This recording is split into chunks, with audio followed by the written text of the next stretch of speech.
Boa noite, ouvintes da Rádio Cultura Online Brasil. Boa noite, ouvintes da Rádio Internacional Lusófona. No ar, mais um programa Culturas e Identidades com Loriel Rocha. O tema do nosso programa de hoje é Fátima e a conversão da Rússia. Hoje, 13 de maio de 2017, nós celebramos o centenário dos acontecimentos de Fátima, em Portugal, não é? Em 1917. Portanto, essa é a razão pela qual o nosso programa de hoje... Hoje nós tivemos uma programação intensa, tanto em Portugal quanto no Brasil, relativa às comemorações do centenário de Fátima. E nós tivemos um hangout, um colóquio promovido pela IDGEU, e agora, há pouco tempo, terminou às 7 horas, um hangout promovido pelo IMUB 6 Dias, no Brasil, e agora o nosso programa dedicado a Fátima, né? A ideia da consagração da Rússia acontece dentro do período das aparições de Fátima. As aparições se iniciam em maio, em 13 de maio de 1917, e durante 6 meses consecutivos, portanto até 13 de outubro de 1917, acontecem as aparições, durante 6 meses seguidos, né? No terceiro mês, portanto em julho de 1917, em 13 de julho, a senhora pede aos pastorinhos, avisa que é necessário que a Rússia seja consagrada ao Imaculado Coração. Caso contrário, a Rússia espalharia os seus males pelo mundo. Bem, o que nós vamos falar? Na nossa apresentação do colóquio hoje, Fátima 100 anos, que aconteceu em Portugal, nós falamos sobre, analisamos detidamente a ideia de como é que funciona, se é possível perspectivar, apontar que a Rússia não foi consagrada e ela espalhou seus males pelo mundo. No nosso programa agora de rádio, nós vamos trazer uma outra perspectiva. Portanto, que perspectiva é essa? É a perspectiva das condições para a consagração da Rússia. Porque isso é um pedido que acontece. A Rússia tem que ser consagrada. E, ao mesmo tempo, um aviso. Se ela não for consagrada, ela vai espalhar os males pelo mundo. Bem, para tanto, o nosso programa de hoje vai ser tirado de uma obra que é A Cruzada de Fátima, não é? Então, vamos ver aqui alguns temas. Em 1917, a aparição aos 3 pastorinhos fala o seguinte: se atenderem a meus pedidos, a Rússia se converterá e terão paz. Se não, espalhará seus erros pelo mundo, promovendo guerras e perseguições à igreja. Os bons serão martirizados. O Santo Padre terá muito que sofrer. Várias nações serão aniquiladas. Pois bem, isso é em 13 de julho de 1917. Em 1946, o professor William Thomas Walsh perguntou à irmã Lúcia, que é a última sobrevivente dos videntes de Fátima, a respeito dessa frase, né, da difusão dos erros da Rússia. E ele pergunta para ela da seguinte forma: quer isto dizer, na sua opinião, que todos os países, sem exceção, serão vencidos pelo comunismo? A irmã Lúcia declara: sim. Ele torna a perguntar: professor William Thomas Walsh, torna a perguntar para a Rússia: quer dizer, os Estados Unidos da América também? E a irmã Lúcia respondeu: sim.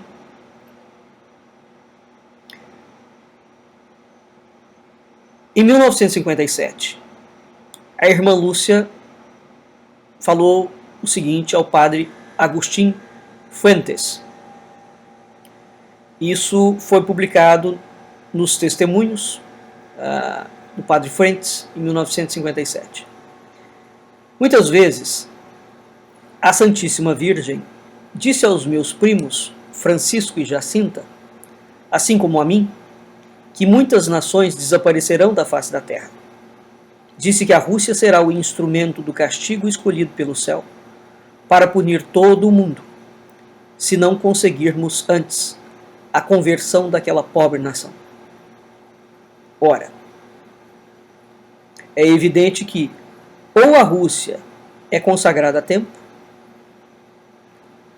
como pediu a senhora, e haverá paz, ou então nós veremos que vão se cumprir castigos terríveis, conforme a aparição também indica, né? Guerra, fome, perseguição à igreja, sofrimento imenso do Santo Padre, a aniquilação de várias nações, a sujeição das nações aos males da Rússia que não forem aniquiladas. Portanto, somente a conversão da Rússia pode fazer terminar os castigos que atormentam o mundo e impedir os castigos que ainda hão de vir. E a irmã Lúcia, nesse aspecto, é clara. Ela avisa que a Rússia seria usada por Deus para punir o mundo inteiro, se não conseguirmos antes a conversão da Rússia. Precisamente essa conversão da Rússia só acontecerá através de um único meio. Que meio é esse? A consagração solene da Rússia ao Imaculado Coração de Maria. Portanto, o fim dos castigos e a paz do mundo dependem deste ato. Não é? Esse é um ponto fulcral na mensagem de Fátima. Muito bem. Vamos analisar um outro aspecto. Quais são as condições para a consagração da Rússia?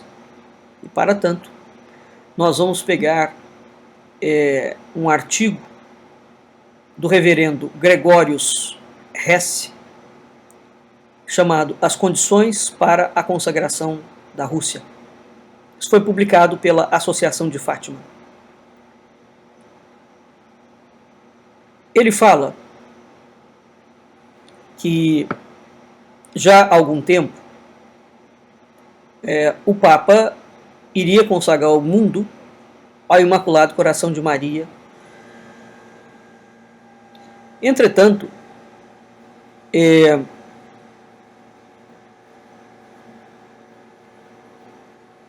esta questão é uma questão complexa, né? Porque não é o mundo que a mensagem pede, que tem que ser consagrado ao Imaculado Coração.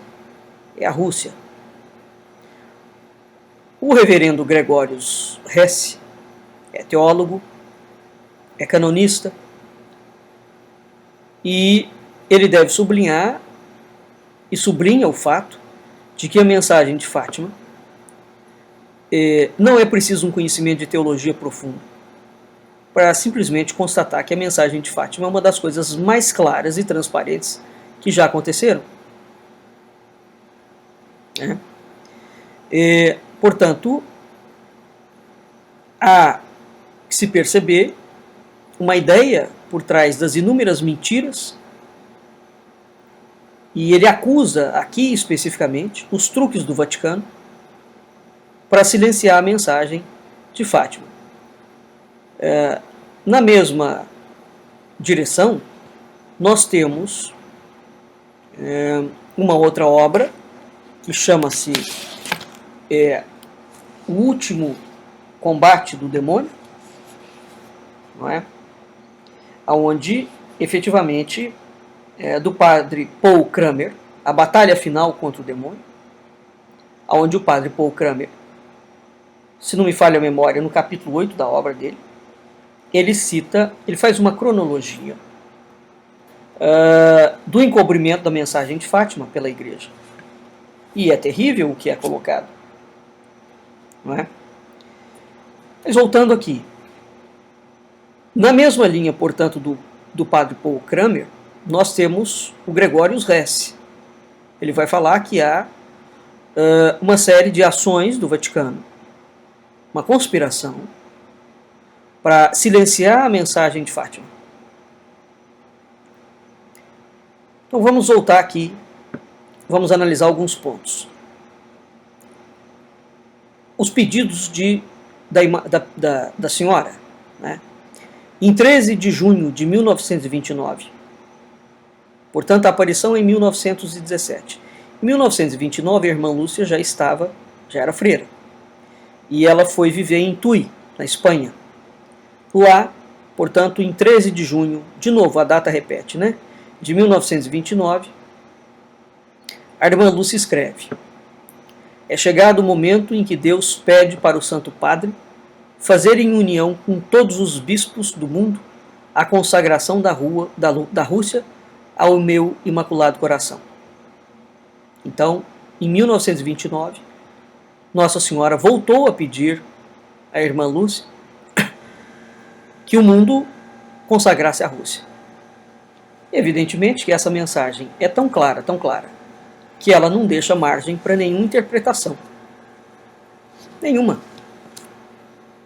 Portanto, ou consagra a Rússia, acabou, não há o que questionar aqui. Não é preciso um malabarismo histórico e teológico, filosófico, né? Além disso, evidentemente, existe uma série de outras questões absolutamente inconsistentes, tais como eventuais discussões de pessoas que afirmam que a Igreja só aprovou os acontecimentos de 1917, e todos os acontecimentos que vieram depois não receberam a aprovação da Igreja. Enfim, a história de Fátima é uma história absolutamente controversa, né? Que tem idas e vindas e, enfim, discussões imensas. Agora, o significado exato das palavras da aparição, né? Então, existe um significado exato de que a Rússia tem que ser consagrada. Bom, muito bem. Como é que seria feita a consagração da Rússia?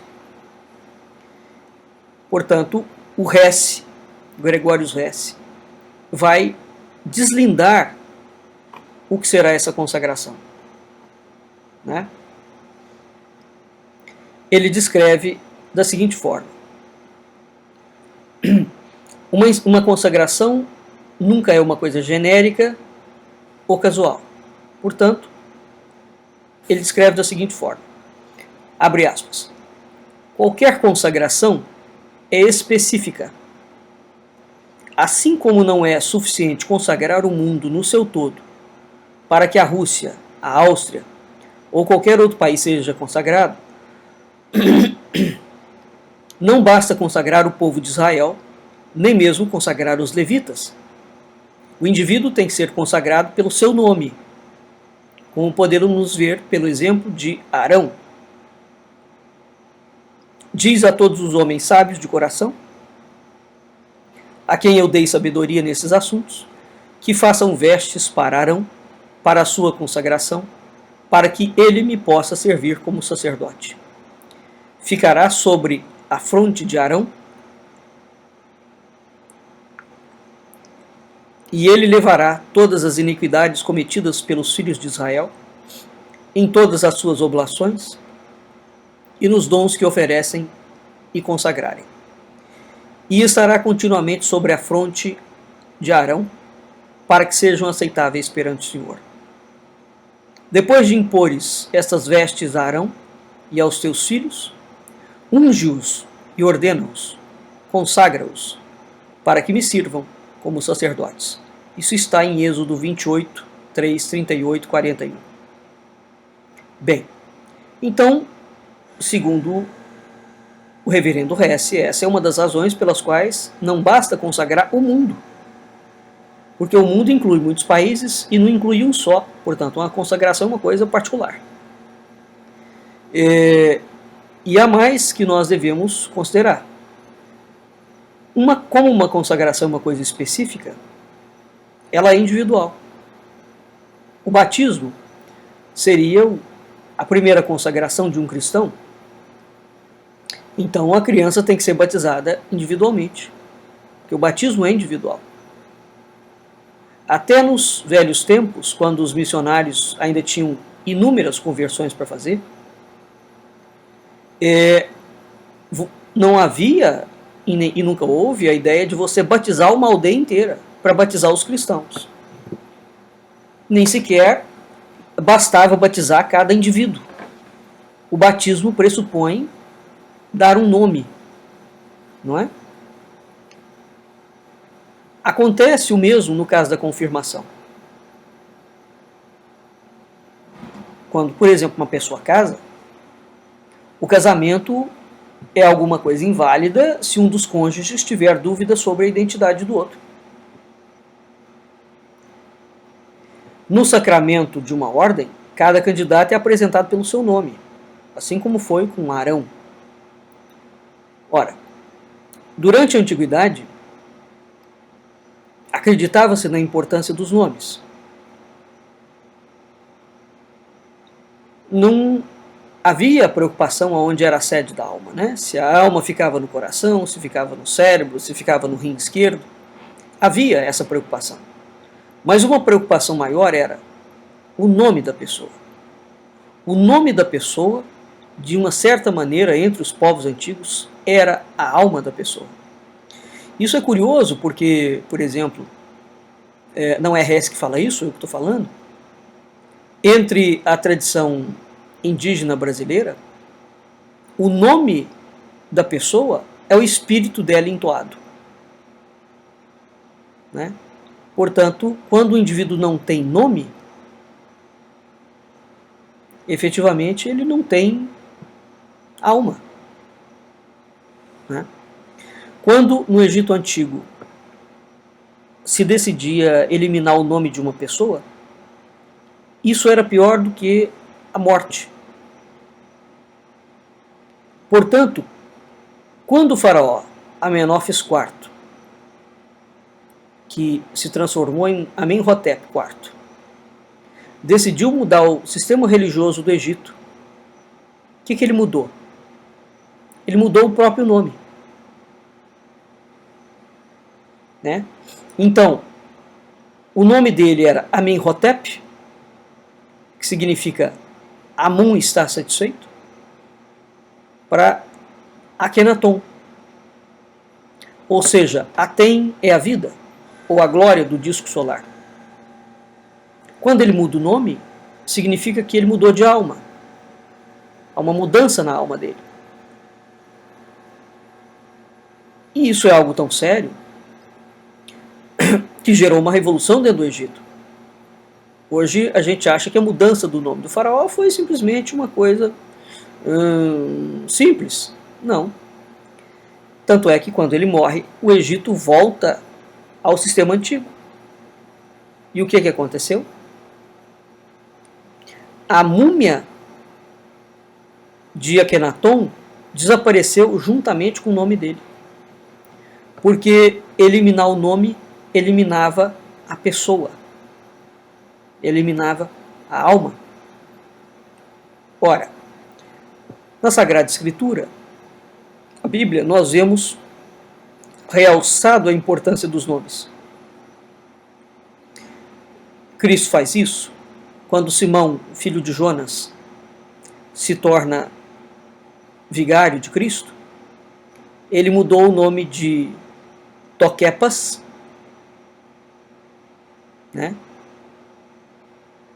Petrus. Então, Simão, filho de Jonas, é Pedro. Ele muda o nome de Simão para Pedro, que foi a pedra sobre a qual foi construída a igreja, conforme está descrito em Mateus 16:17. Ora, a igreja celebra o Santíssimo Nome de Jesus em 2 de janeiro, que é o domingo antes da Epifania. E o Santíssimo Nome de Maria em 12 de setembro, que comemora a vitória de Nossa Senhora contra os turcos em 1683. Mas é o nome de Deus que é sagrado acima de todos os nomes. Vejam que fora do âmbito da Igreja Romana, os judeus, Deus tem 72 nomes. Né? Então o nome de Deus é sagrado, acima de todos os nomes. Embora a veneração católica dos Santíssimos Nomes não tivesse uma tradição vinda do tempo dos apóstolos, ela tem uma origem recente, do século XVI, XVII. Desde que Deus apareceu a Moisés, o seu nome é muito santo, porque ele responde a pergunta de Moisés sobre a sua identidade com as palavras: eu sou quem sou. Que Moisés pergunta: quem é o Senhor? Quem é você? E Deus responde: eu sou quem sou. Isso está em Êxodo 3:14. Então, desde essa altura, pronunciar esse nome em vão passou a ser passível de morte. E por isso, na sua cegueira, os judeus e os fariseus apanharam pedras para lançar a Jesus quando ele disse: ego sum, eu sou. Ele fala: antes de Abraão existir, eu sou. Isso está em Jó 8:58. Então, não é ousado nem temerário dizer que a palavra Deus é uma descrição.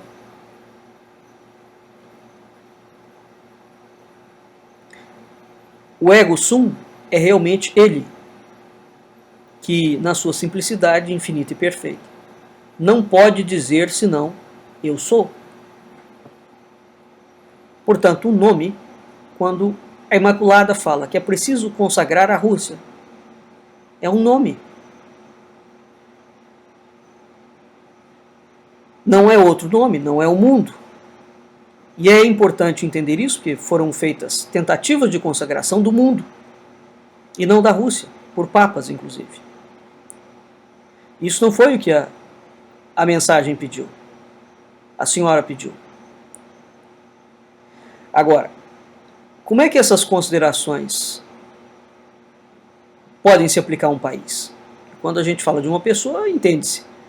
Mas como é que as considerações nominais podem se aplicar, por exemplo, a um país? No Egito, qualquer nome era muito importante. Os nomes significam coisas. Eu não posso falar que uma banana é um abacate.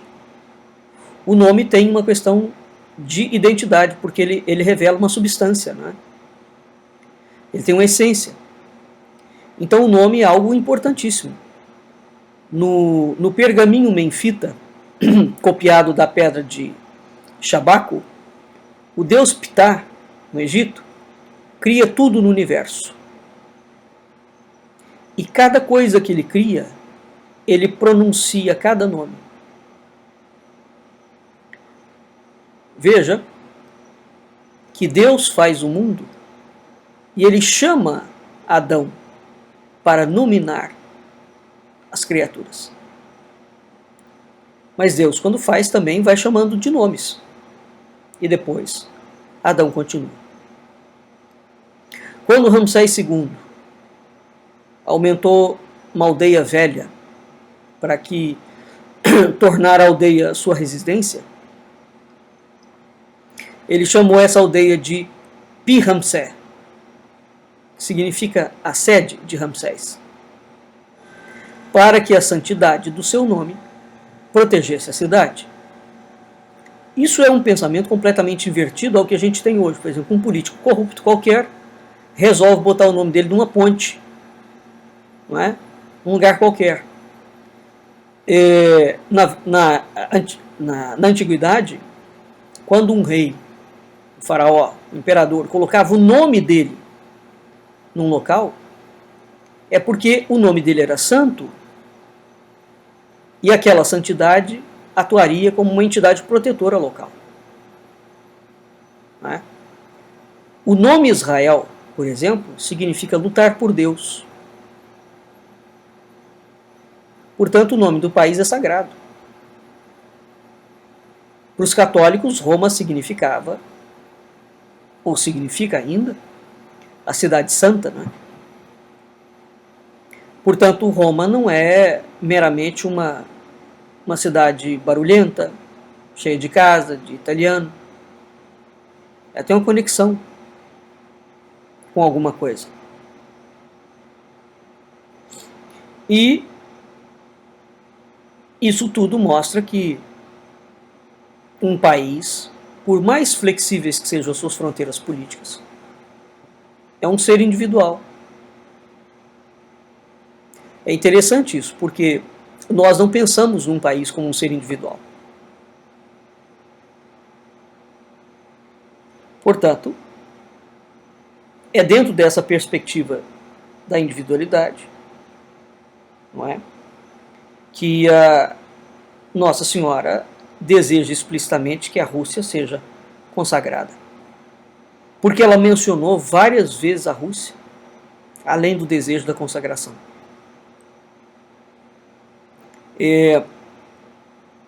Fátima, a irmã Lúcia de Fátima, em 1957, disse ao padre Fuentes: muitas vezes a Santíssima Virgem disse aos meus primos Francisco e Jacinta, assim como a mim, que a Rússia será o instrumento do castigo escolhido pelo céu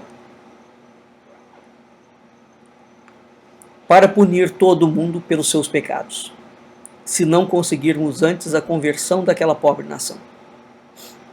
Então a Rússia é o instrumento de castigo do mundo.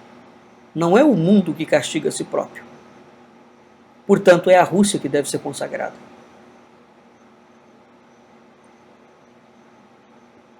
Deve-se notar que Nossa Senhora falou explicitamente da Rússia, numa altura em que o nome da Rússia era União das Repúblicas Socialistas Soviéticas.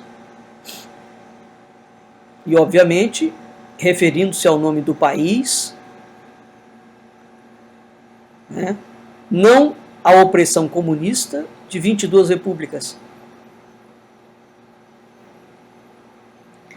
Mesmo se nós não pudéssemos restabelecer a importância dos nomes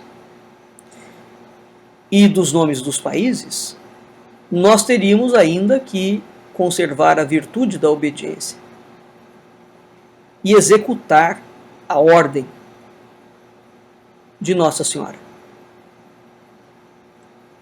Então, a aparição de Fátima nomeou explicitamente a Rússia. Não falou do mundo, ou não falou do mundo incluindo a Rússia, falou somente da Rússia. Portanto, o que acontece? Que a mensagem de Fátima não foi levada a sério pela Igreja. Não é? De modo que este não cumprimento do pedido da senhora é, sinceramente, algo absolutamente esdrúxulo dentro da história da Igreja.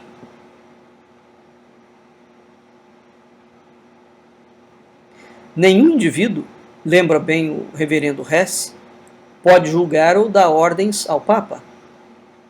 Mas isso não quer dizer que o Papa deixe de estar obrigado a obedecer a Cristo, à tradição. Então, é preciso sublinhar que o Papa não é o chefe da Igreja, ele é o vigário de Cristo na Terra. Portanto, ele não é Deus. Não é? De modo que se vem uma ordem, como vigário de Cristo, ele é obrigado a cumprir. E isso, de fato, é algo absolutamente espantoso em relação à igreja, da igreja em relação à mensagem de Fátima. O não cumprimento do pedido. Ora, como é que é feita uma consagração? A consagração é uma união com todos os bispos. Quais são as consequências práticas do pedido da aparição ao Papa e aos bispos? A Rússia tem que ser consagrada. Pois muito bem, o que isso significa? Concretamente, quais são as ações que têm que ser empreendidas? Né? Então, a senhora pede a consagração da Rússia, conforme escreve a irmã Lúcia, pede da seguinte forma: é chegado o momento em que Deus pede para o Santo Padre fazer, em união com todos os bispos do mundo, a consagração da Rússia ao meu imaculado coração. Novamente, as palavras são de uma clareza assustadora. Deus pede ao Santo Padre para fazer, em união com todos os bispos do mundo. Então, em união com todos os bispos do mundo implica que o ato deve ser feito por todos ao mesmo tempo. Né? Então, é evidente que isso teria que ser feito antes do último ano do século XX, por exemplo, que foi o ano 2000. Isso considerando-se que já teria passado quase 100 anos, né, do pedido. Então, a expressão todos os bispos também deve ser explicada segundo o Código de Direito Canônico, que diz o seguinte: os bispos, no Código, na parte 375, parágrafo 1, os bispos são os sucessores dos apóstolos por instituição divina. São constituídos pastores na igreja para serem mestres da doutrina, sacerdotes do culto sagrado e ministros de governação. Código Canônico 375, parágrafo 2. Pelo fato da sua consagração episcopal, os bispos recebem também a função de santificar as funções de ensinar e de governar. Código Canônico 376. Os bispos chamam-se diocesanos quando lhes foi entregue o cuidado de uma diocese. Todos os outros chamam-se titulares. O cânone 375, no segundo parágrafo, não é muito claro com respeito ao poder de governar recebido pelo fato da sua consagração episcopal. Isso é impossível. O cânone 382, parágrafo 1, fala o seguinte: um bispo não pode exercer o cargo que lhe foi confiado sem primeiro tomar posse canônica da diocese. Os bispos, ou seja, os bispos titulares, cuja diocese é geralmente um monte de ruínas no deserto, né, ou uma coisa semelhante, pelo fato da sua consagração, não exercem a função de governo, segundo o cânone 967, parágrafo 1. Qualquer vigário tem mais jurisdição em virtude da lei do que um bispo titular. Isso também conforme o cânone. Como acontece com aos tantos exemplos de non sequitur no novo Código de Direito Canônico, o Código de 1917 fala o seguinte: segundo o Canônico 329, o bispo governa uma igreja particular, uma eclésia, enquanto o canônico 348 nega jurisdição ao bispo titular. Os outros cânones relevantes, 329, 350, 335, 948, também não mencionam quaisquer poderes de governação. Ora, então os bispos titulares não serão os bispos autênticos? Num sentido sacramental, são bispos. Mas, quanto à sua jurisdição, não são bispos, no sentido linguístico estrito. O bispo da sua diocese. Então, os bispos titulares são auxiliares na jurisdição do bispo da diocese. De modo que quando a senhora pede a união com todos os bispos, isso, evidentemente, seria preciso deslindar quais os bispos. Então, a irmã Lúcia apresenta as condições que era necessário cumprir para fazer de forma válida a consagração da Rússia, segundo foi pedido por Nossa Senhora em Tui, na Espanha, em 1929.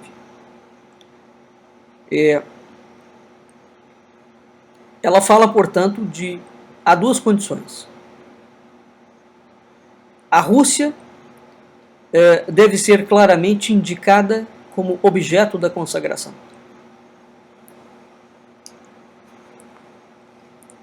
Cada bispo deve fazer uma cerimônia pública e solene na sua catedral. Ora, veja que a consagração da Rússia envolve todos os bispos do mundo. O que isso quer dizer? Isso quer dizer que só um bispo diocesano possui uma catedral. Por conseguinte, é possível que se cumpriria o pedido se apenas os bispos diocesanos, e só eles, se unissem à consagração. Mas seria prudente que, do ponto de vista teológico, os bispos auxiliares se juntassem aos seus bispos ordinários diocesanos para que o colégio episcopal consagrasse a Rússia na plenitude russa. É preciso fazer outra pergunta. Como é que o Papa poderia levar os bispos a fazer essa consagração? Então, a pergunta pode ser difícil de responder na vida política. Mas, sob o ponto de vista da fé e dos costumes, é uma coisa bem simples. O Papa detém a primazia, não só em assuntos de fé e de moral, mas também da disciplina e governo da Igreja. E esse poder papal estende-se sobre todas as igrejas particulares e agrupamentos de igreja. Portanto, o Papa tem o direito, segundo as necessidades da Igreja, de determinar o modo de exercer essa função, pessoal ou colegial. De modo que o Papa pode determinar, sim, que todos os bispos do mundo façam a consagração da Rússia. Não há apelo nem recurso contra uma decisão ou decreto do Pontífice Romano. Todos os bispos, mesmo os diocesanos, estão sujeitos a essa autoridade, se reservada. Portanto, a Igreja tem o direito inato e correto de coagir os membros dos fiéis cristãos por via de sanções penais. O legislador supremo e juiz da Igreja pode dar ordem aos bispos por um decreto, sob pena de se aplicar a sanção automática contra certos delitos traiçoeiros que podem resultar num escândalo mais sério. Se o bispo ignora um decreto do padre, do Santo Padre, ignora culpavelmente preceitos legítimos da sé apostólica. Portanto, ele pode ser severamente punido. Ora, então o Código de Direito Canônico, que aí fala, a mensagem da senhora pede a consagração da Rússia, feito pelo Santo Padre, em união com todos os bispos diocesanos, portanto, que contém uma diocese. Desculpe, que contém uma catedral, porque só um bispo diocesano possui uma catedral. Ora, portanto, pelo Código, o Papa pode e deve ordenar os bispos que os bispos se unam a ele na consagração, porque caso não se unam, eles podem sofrer uma sanção justa, como, por exemplo, a suspensão do seu cargo, se o bispo não quiser realizar. E só dessa forma se cumpriria o pedido de Nossa Senhora. E a irmã Lúcia menciona que muitos bispos não deram importância a esse ato. Portanto, há inúmeros bispos que, para quem a mensagem de Fátima, segundo Lúcia, não tem a menor importância. Ora, entretanto, esses bispos passarão a dar importância a esse ato a partir do momento que existe, pelo direito canônico, a ameaça deles perderem a sua posição. Eles podem perder o bispado, eles podem perder as honras, eles podem perder o vencimento, eles podem perder os confortos. Porque se eles não estão interessados no destino das almas deles, dos fiéis, e não está querendo obedecer às ordens do Santo Padre, a punição é na medida justa, severa. Então, sim, é possível reunir todos os bispos em consagração. E essa é uma indicação de que as palavras da senhora, não é? São exequíveis. Então, as palavras da senhora se referem apenas aos ordinários locais, porque eles podem perder os seus cargos. Portanto, o padre deve ordenar e requerer a cada bispo, em união com ele, que consagre pública e solenemente a Rússia, pelo nome ao Imaculado Coração de Maria, na sua catedral respectiva, no mesmo dia marcado, na mesma hora marcada, e que se faça essa consagração sob pena de suspensão imediata e automática, se a execução dessa ordem e pedido for deficiente.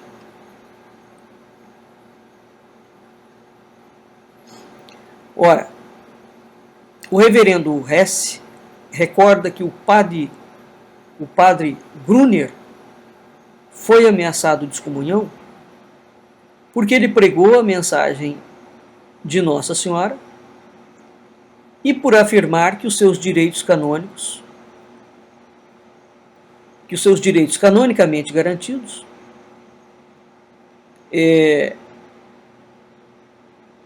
a penalidade de suspensão é demasiado branda. Ele foi punido por isso, falou, olha, o padre não só pode suspender, bem como pode punir. E é pouco, dado que o bispo vai desobedecer a ordem de quem? Não é do padre, e não é do Santo Padre. O que está sendo desobedecido é a ordem da senhora, é a ordem de Deus. Aí a pergunta que deve se fazer: a Rússia foi consagrada? Não. Claro que não.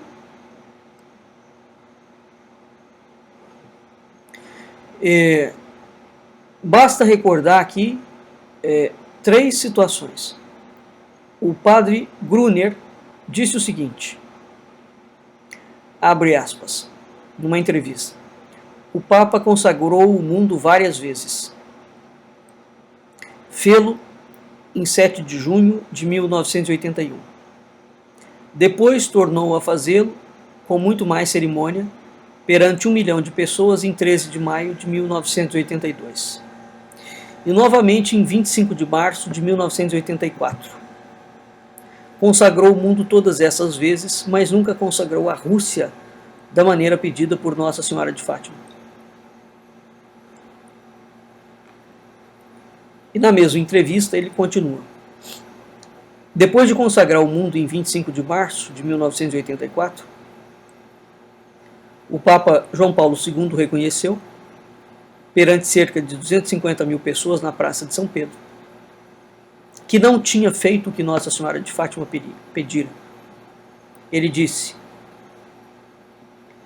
iluminai especialmente os países de que esperais a nossa consagração e entrega. E ele falou isso depois de ter feito a consagração do mundo. Portanto, João Paulo II, o Papa João Paulo II, sabe que não cumpriu o que Nossa Senhora de Fátima pediu. São as palavras do padre Gruner. Ao citar a irmã Lúcia, o padre Kramer fala o seguinte, ou Kramer, que é eis que a irmã Lúcia realmente disse, depois da consagração do mundo, de 25 de março de 1984. Em 20 de julho de 1987, a irmã Lúcia declarou a Henrique Romero, numa entrevista publicada depois que a consagração da Rússia pedida por Nossa Senhora de Fátima ainda não fora feita. Numa entrevista publicada no número de setembro de 1985 do Sol de Fátima, perguntaram à irmã Lúcia se o Papa tinha cumprido o pedido feito por Nossa Senhora em Tui, quando consagrou o mundo em 25 de março de 1984. A irmã Lúcia respondeu: não houve a participação de todos os bispos e não houve uma menção da Rússia. E o entrevistador perguntou: portanto, a consagração não foi feita como Nossa Senhora pediu? A irmã Lúcia respondeu: não. Muitos bispos não deram importância a este fato.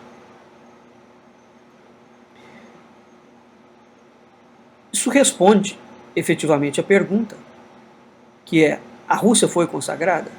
Não, não foi. Então já foi levantada a questão de que seria heresia dizer que as pequenas alterações que ocorreram desde 1989 são uma vitória de Nossa Senhora? E o Hesse fala: não é heresia, é uma fantasia, uma coisa disparatada. Teologicamente não é heresia, não se trata de matéria de fé. A Rússia não foi consagrada, ponto, falou, ponto final. Então, política historicamente é um absurdo de dizer, e religiosamente, que a Rússia foi consagrada. É um disparate afirmar que a Rússia foi consagrada. Portanto, a conclusão a que se chega é esdrúxula, não é? Ora,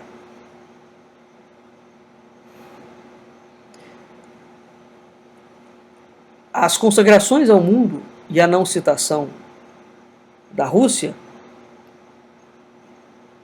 levam, sob todos os aspectos que se estude o fato, a interpretar que, de fato, a Rússia nunca passa na linha, no campo de visão de todos os atos dos Santos Padres. Então, pode-se responder, sim, afirmativamente, que existe, claro, uma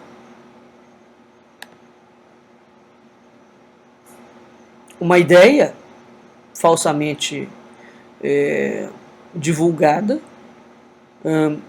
de que houve uma consagração da Rússia e, na verdade, ela não existiu. Uma vez que ela não tem existido, a Rússia continuará espalhando seus males pelo mundo. Portanto, em sendo um pedido de Deus, não é? Via Nossa Senhora, isso tem que ser feito. Muito bem. Vamos dar um intervalo aqui e nós voltamos daqui a pouco para a segunda parte do nosso programa. Aguardem um pouquinho. Bem, voltando aqui, a segunda parte do nosso programa. Vamos agora analisar a questão sob uma outra perspectiva. A Rússia não foi consagrada. Ora, no mesmo ano em que existe a aparição de Fátima, explodia a Revolução Bolchevique na Rússia, não é? E a partir daquele momento, aqueles acontecimentos na Rússia originaram transformações políticas, sociais, econômicas, culturais, religiosas no mundo inteiro. Então, o acontecimento da Rússia, essa revolução autocrática, inaugura uma era de terror em escala mundial, que encontra na Igreja Católica o seu principal obstáculo. Efetivamente, o terror, a profundidade, a expansão, a única coisa que detém a monstruosidade da Revolução Comunista é a Igreja Católica. E é o único poder que ainda pode fazer frente a esses monstros. Ora, então quando nós olhamos para o mapa, no mesmo ano que está explodindo a Rússia, a Revolução, a mensagem de Fátima aparece. Então, a Rússia está de um lado da Europa, não é? Num extremo, e do outro lado da Europa, num lugarejo perdido, pobre, atrasado,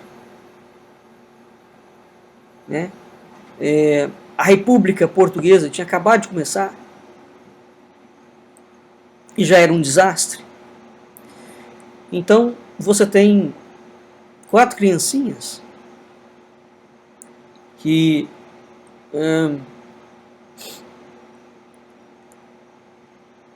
videntes que veem a senhora. Ora, a Revolução Socialista e Comunista, assim como previsto pela mensagem, se instala em vários países do mundo ao longo do século XX. Essa instalação gerou guerras absolutamente sangrentas, deram origem a regimes políticos autoritários, despóticos, violentíssimos. E a Segunda Guerra Mundial não impediu a continuação dessa expansão. Muito pelo contrário, após a conclusão da Segunda Guerra Mundial, se consolida uma divisão perigosa no planeta. O planeta é dividido em 2 grandes blocos, que é aquilo que passa a ser chamado de Guerra Fria, né? Então, o século XX inteiro é um século de guerras, Primeira e Segunda Guerra, mas é um século em escala mundial. Portanto, nós temos em escala mundial um fenômeno de guerra, de repercussões religiosas, de aniquilação de nações, de assassinato como nunca teve. Ora, a Europa é o palco principal desse cenário, mas não é só. Não é só. Porque o comunismo ultrapassa as fronteiras da Europa. Ele vai para a África, ele vai para a Ásia, ele vai para as Américas. Como a irmã Lúcia respondeu, mas o comunismo vai vir para os Estados Unidos? Ela falou, vai. Quer dizer, e a mensagem, a resposta é clara, fala, aquelas nações que não se transformarem em comunistas serão submetidas ao comunismo. Mas, meu Deus do céu, isso é exatamente a história do século XX. Não é?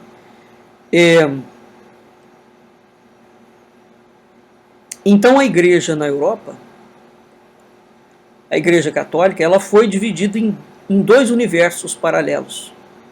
Você tinha a Europa ocidental, não é? E você tinha a Europa oriental. Então, na Europa do leste, criou-se uma sequência de regimes comunistas de influência russa, materialista na sua gênese, né? E esses regimes, esse povo sofreu o pão que o diabo amassou com o rabo. O catolicismo, nesses países do leste europeu, os católicos sofreram brutalidades, né? Então,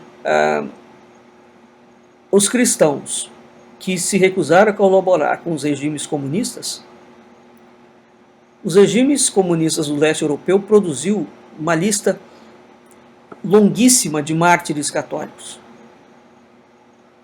onde a igreja, né, as igrejas nacionais, a igreja uniata, que são os católicos do rito oriental, foram praticamente aniquilados, todos.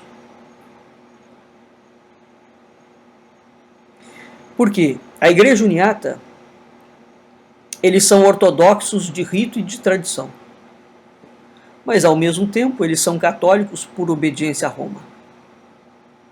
De modo que a igreja uniata constitui uma afronta ao regime político soviético e à igreja ortodoxa russa, porque ambos, a igreja ortodoxa russa e o regime soviético, viam a igreja uniata como uma espécie de cavalo de Troia fabricado pelo Ocidente, né? Porque eles são, ao mesmo tempo, latinos e bizantinos. Ora, isso são os males do mundo espalhados, né? Assim, para a gente ter uma pequena avaliação. Então, os países do leste europeu, com a não conversão da Rússia, aquilo ali virou uma desgraça completa. Os países ocidentais, que são historicamente os bastiões do catolicismo, foram se democratizando, né? Então, a França, que teve um histórico importante, tornou-se um país absolutamente laico, imoral, materialista. E isso já vinha antes de 1917, porque já vinha dos ideais franco-maçônicos, né?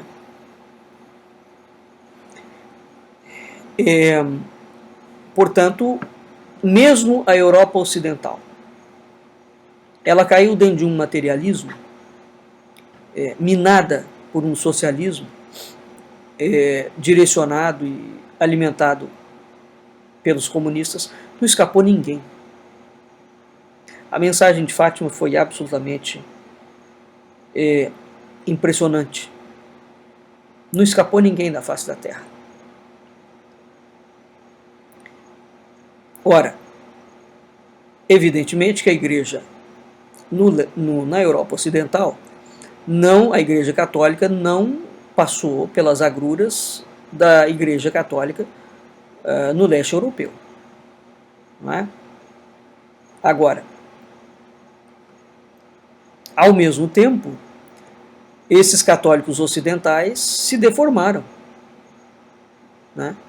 Então, há uma mudança radical na vivência do catolicismo a partir da década de 60, com o movimento feminista na França. A população ocidental foi tendo uma diminuição gradativa, a família, as instituições da família foram sendo atacadas.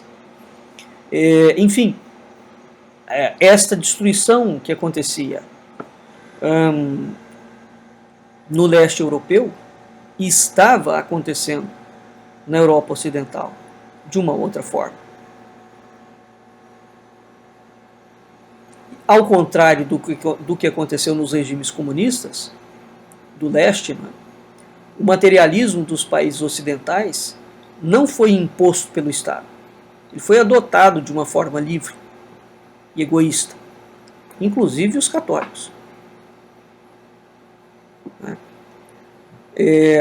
E esse materialismo foi sendo entranhado institucionalmente, na sociedade, nas leis, nos costumes, nas famílias, nas políticas econômicas, sociais, educativas, etc, etc.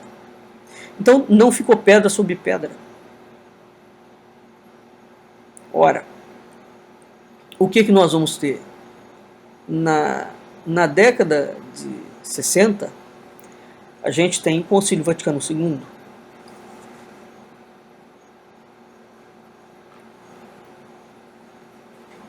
que vai conduzir a transformações muito grandes dentro da igreja, né? E as repercussões desse concílio se fazem sentir nos ritos católicos latinos. Então, a partir da década de 60, do Concílio Vaticano II, digamos, a igreja se moderniza, né? Se é possível isso. Ela se abre ao mundo com uma expectativa de renovar espiritualmente, crescer em santidade. Agora, à medida que o tempo for passando, os resultados disso foram absolutamente avassaladores. Ao contrário do que se esperava, as vocações religiosas diminuíram drasticamente.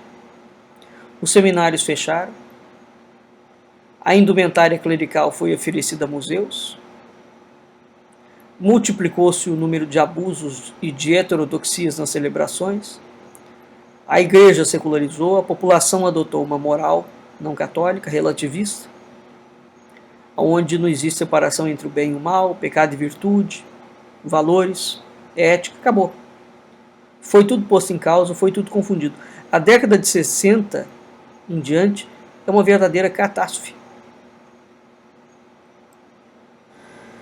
Catástrofe.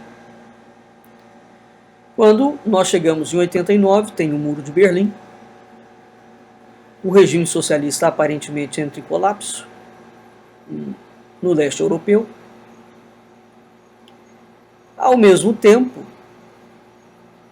que cessa aparentemente o regime comunista, vulgariza-se o quê? O conceito de nova ordem mundial. Então, há um discurso político internacional, não é? A Igreja Católica está animadíssima com a perestroika, o que é uma coisa sui generis, e ela começa a festejar a conversão da Rússia prevista em Fátima. Mas, baseado em quê que a igreja está festejando a conversão da Rússia? Se a própria igreja não fez a conversão da Rússia. A Rússia converteu-se a quê? A coisa é tão séria que existe um fragmento do Muro de Berlim oferecido ao Santuário de Fátima como prova da conversão da Rússia. Ora, ainda hoje, atual, 2017, sabe-se muito bem que os católicos latinos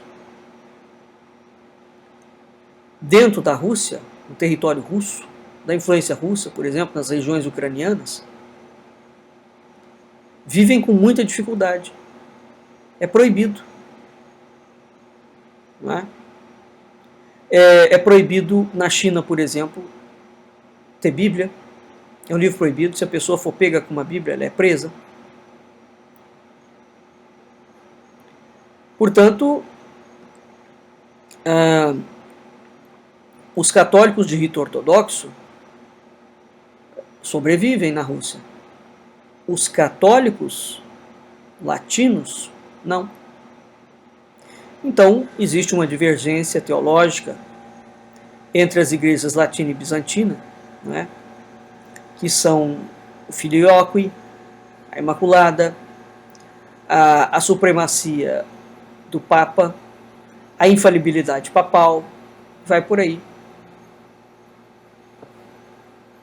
Ora, e nós temos, em escala internacional, elogios, e não só elogios. Hoje em dia, o mundo inteiro perdeu completamente o constrangimento de elogiar a Rússia e a China.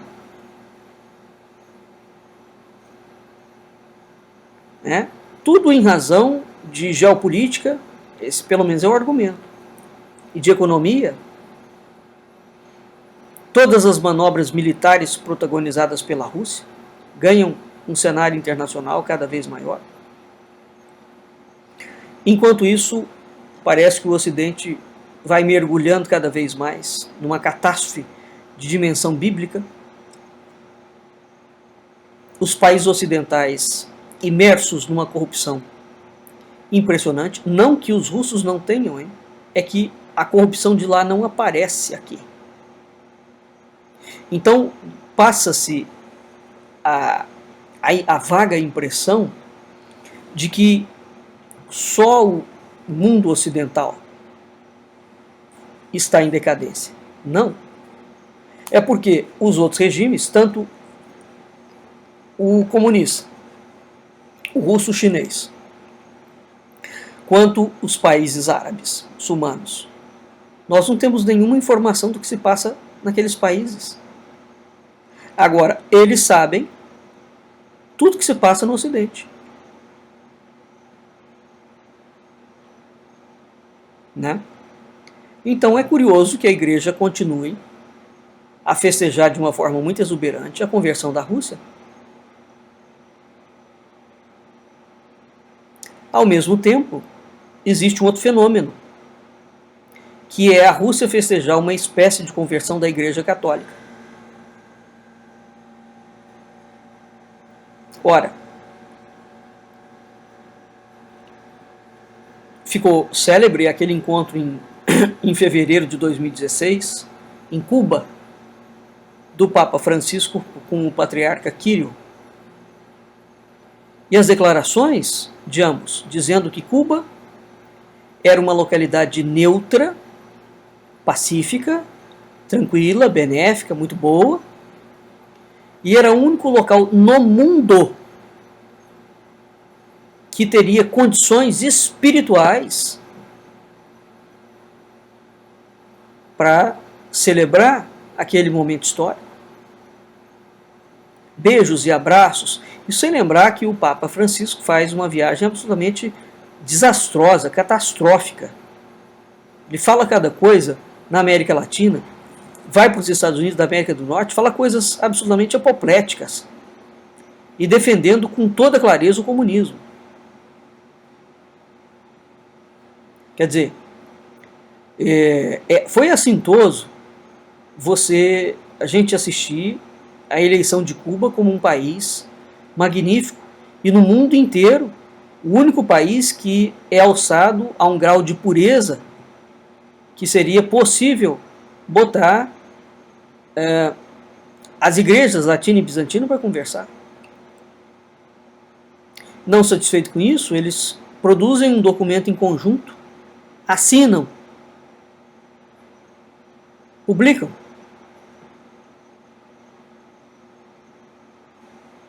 E nesse documento, entre outras intenções,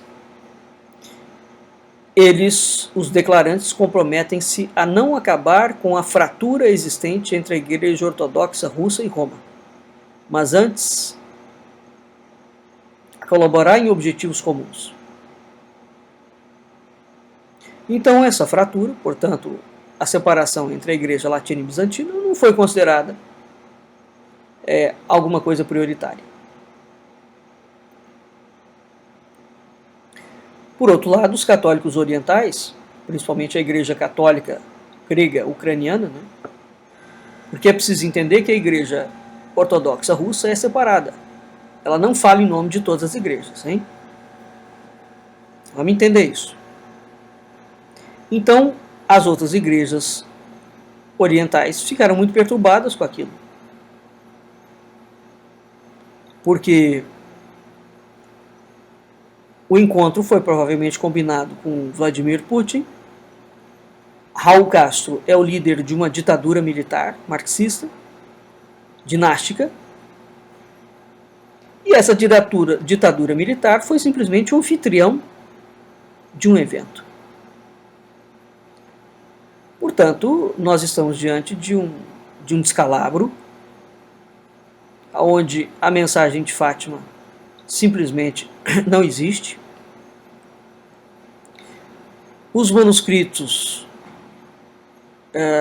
nenhum dos manuscritos da irmã Lúcia, que estão de domínio público, mencionam a necessidade de privilegiar uma cultura de encontro.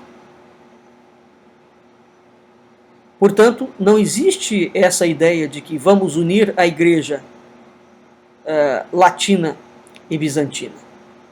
Vamos unir a igreja a Roma. Não existe a palavra conversão. Isso não é um problema semântico. Isso é algo muito sério. Então, aquele clima de festa, em torno de uma cimeira ecumênica bilateral protagonizada ou patronizada, né, em Havana, contagiou o mundo. A cristandade achou aquilo muito bonitinho, né? Então, isso aí foi o comunicado oficial, é que ocidental sublinhou as qualidades imensas do Papa Francisco, porque permitiu um feito histórico do milênio. Ora,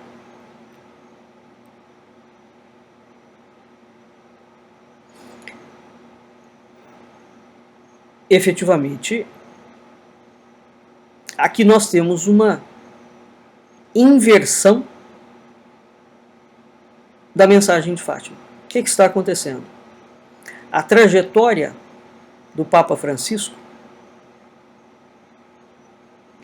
há igrejas cismáticas, há uma sequência, ele vem fazendo uma série de encontros onde existe uma conversão da fé católica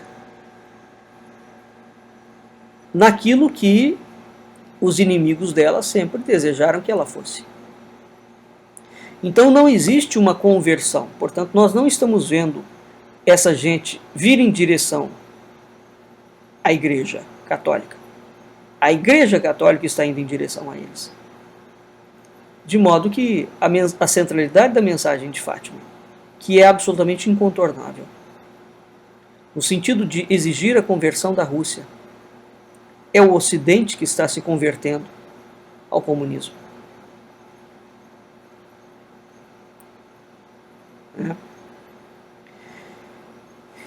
Evidentemente que, contra todas as orientações da senhora,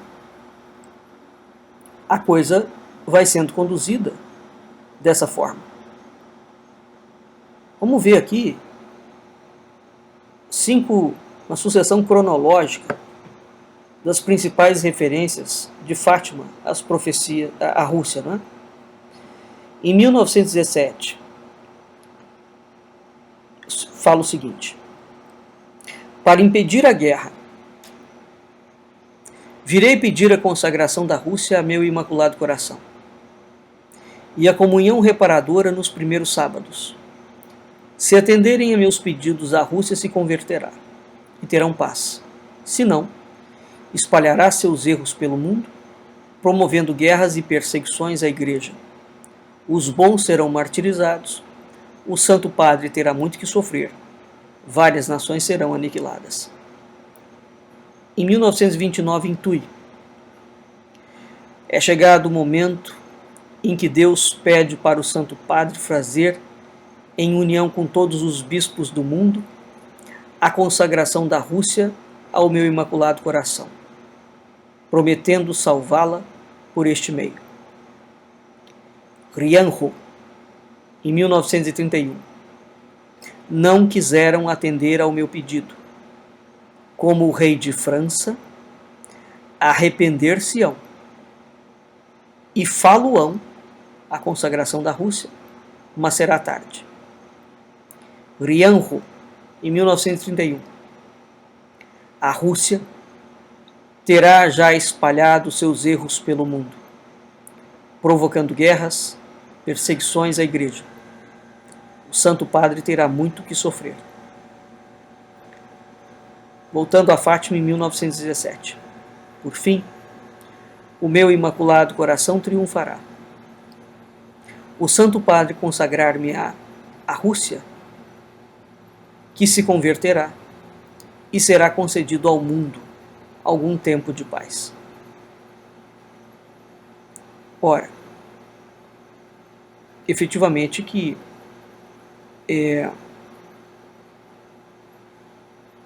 embora o Bento XVI, Papa Bento XVI, em Fátima, em 2010, tenha dito que ilude-se quem pensa que a missão profética de Fátima esteja concluída, efetivamente é absolutamente sui generis.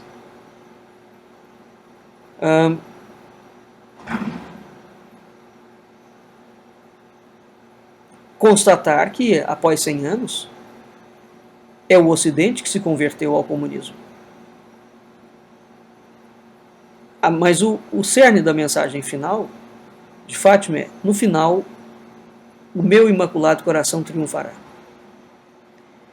E uma outra certeza, é interessante isso, é que, independentemente do que possa vir a acontecer por esse mundo afora, em Portugal se conservará sempre o dogma da fé. Portanto, há duas coisas que estão unidas na mensagem de Fátima: o Imaculado Coração e Portugal. Portugal é o país que conservará o dogma da fé. Não é?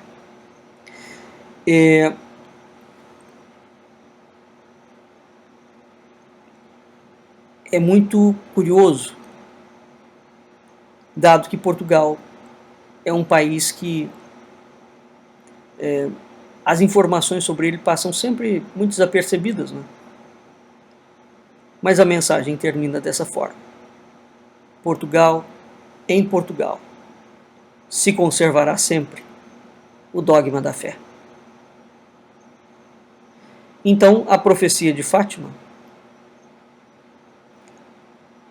mantém Portugal com a centralidade de um mistério.